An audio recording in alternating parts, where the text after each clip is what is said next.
In 1982, mathematics researcher Zalman Yusiskin published the results of a comprehensive study out of the University of Chicago. The study analyzed a massive data pool, 2,699 secondary school students, drawn from 13 different schools, all enrolling in standard, year-long geometry courses. The curriculum for these classes was built on a standard pedagogical assumption. It assumed that a high school student sitting in a geometry classroom is cognitively prepared to grasp deductive mathematical proofs. This data visualization maps that student cohort. When filtered by incoming test scores, an anomaly emerges. Nearly half the students were placed in a course with only a 50-50 chance of success. This failure rate is entirely predictable before the first lecture even begins. The standard explanations for student failure, a lack of effort, poor study habits, or low general intelligence, do not account for a drop-off this steep and this predictable across such a wide population. A failure rate this specific points to a structural defect. The standard curriculum sequencing maps poorly to how human cognitive development actually processes geometric concepts. The diagnostic tool to explain this anomaly was actually developed 25 years earlier in the 1957 doctoral dissertations of Dutch researchers Pierre and Dina van Heel. While American classrooms struggled, the Soviets studied the van Heel's research in the 1960s, integrating the findings into their mathematics curricula with highly successful results. The core realization of the van Heel model is that the human ability to reason geometrically develops in a strict sequential hierarchy, and crucial to their theory, this development is entirely independent of age.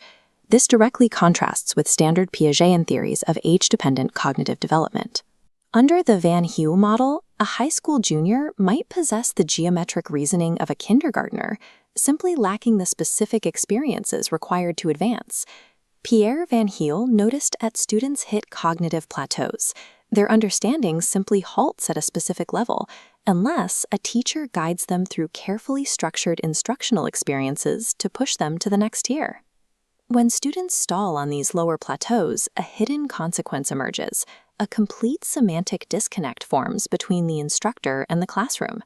Teachers and struggling students end up separated by an invisible linguistic barrier.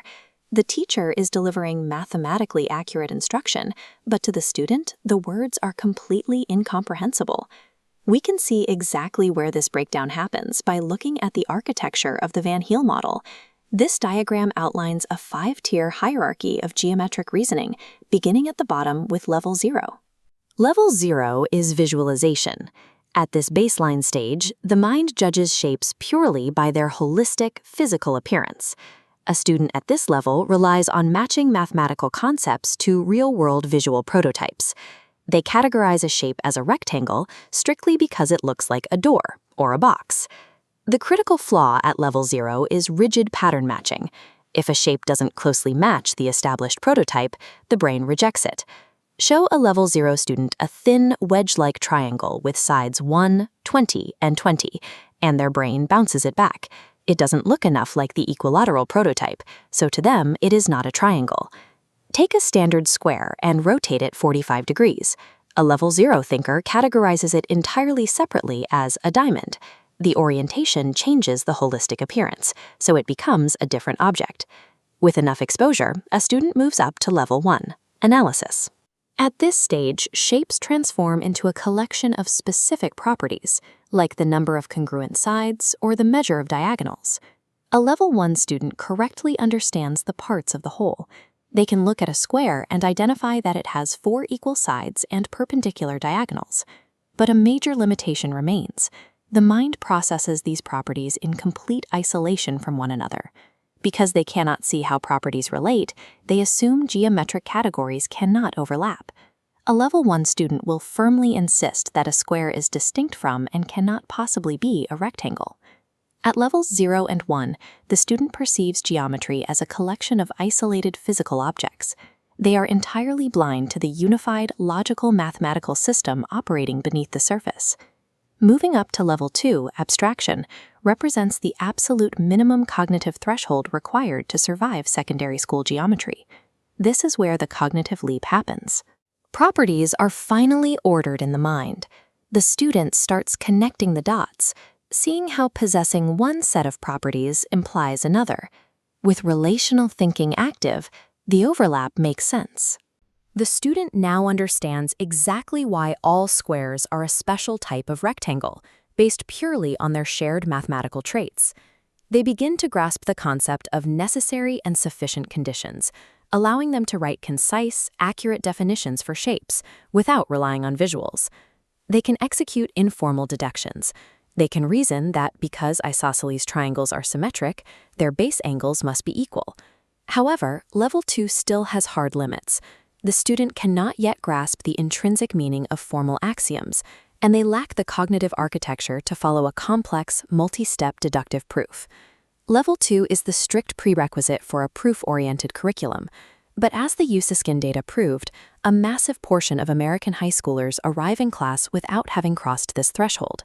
Standard high school geometry instruction is targeted at Level 3, deduction. Here, the student finally understands the role of undefined terms, formal axioms, and theorems, perceiving them as a cohesive, interlocking logical system. Beyond that lies Level 4, rigor, the operational realm of the professional mathematician. At this apex, definitions are understood as entirely arbitrary. The learner can step outside the system to compare Euclidean and non-Euclidean geometries. This maps the core conflict of modern math education. Curriculum designers build textbooks from Level 4. Teachers deliver lectures at Level 3, but their fundamental assumptions about their students' cognition are fatally miscalibrated. The Van Healy model operates on a fixed sequence rule. Cognitive levels are strictly hierarchical. A student cannot skip from Level 1 to Level 3. It also defines a distinction rule. Each level possesses its own unique linguistic symbols and its own internal network of relationships. When you combine these rules, you get the separation property, the exact mechanism driving that 50-50 failure rate in K-12 geometry. Look at this split-screen cognitive map. On the left, we have a teacher operating at Level 3. When they say the word square, it illuminates a dense, interconnected web of logical dependencies and axiomatic properties in their mind. On the right is a Level 1 student. When they hear that exact same word, it triggers only a single, isolated visual node of a basic box shape, entirely disconnected from any mathematical properties. The teacher assumes they are expressing themselves clearly, but their language is encoded for a Level 3 network. The data packets bounce off the student's node because the connecting pathways to decode them simply don't exist yet. When true logical understanding becomes impossible, the student resorts to the only coping mechanism left, learning mathematical relations by rote memorization. Perfect mathematical accuracy from an instructor is entirely useless if the semantic networks of the teacher and the student do not align. The Van Heelys paired their diagnosis with a concrete pedagogical solution. Their research demonstrates that cognitive progress depends on structured instruction rather than simple biological maturity. This timeline displays the phases of attainment, a 5-step sequence moving students to Level 2. Phase 1 is information, interacting with the material's raw structure. Phase 2 is guided orientation, where students uncover implicit mathematical relationships through carefully constrained physical tasks. By folding a paper rhombus, the student physically proves that diagonals lie perfectly on lines of symmetry. This leads to Phase 3, explicitation, where formal vocabulary is introduced to describe the relationships just discovered. The Van Heely method enforces a strict rule here. Terminology must always follow physical discovery. It can never precede it. This sequence safely extracts properties hidden at Level 1, converting them into explicit objects of analytical thought at Level 2. Phase 4 is free orientation, practicing open-ended tasks. Phase 5 is integration, committing the proven structure to memory. But traditional instruction skips directly to integration. A teacher hands the student a textbook definition and demands they unpack the concepts backward. That 50-50 failure rate measured in the UPSC study is not a mystery. It is the direct, measurable consequence of skipping the first 4 phases of attainment. The Van Heel instructional sequence provides the crucial scaffolding necessary for a student to build a solid cognitive bridge into complex axiomatic systems.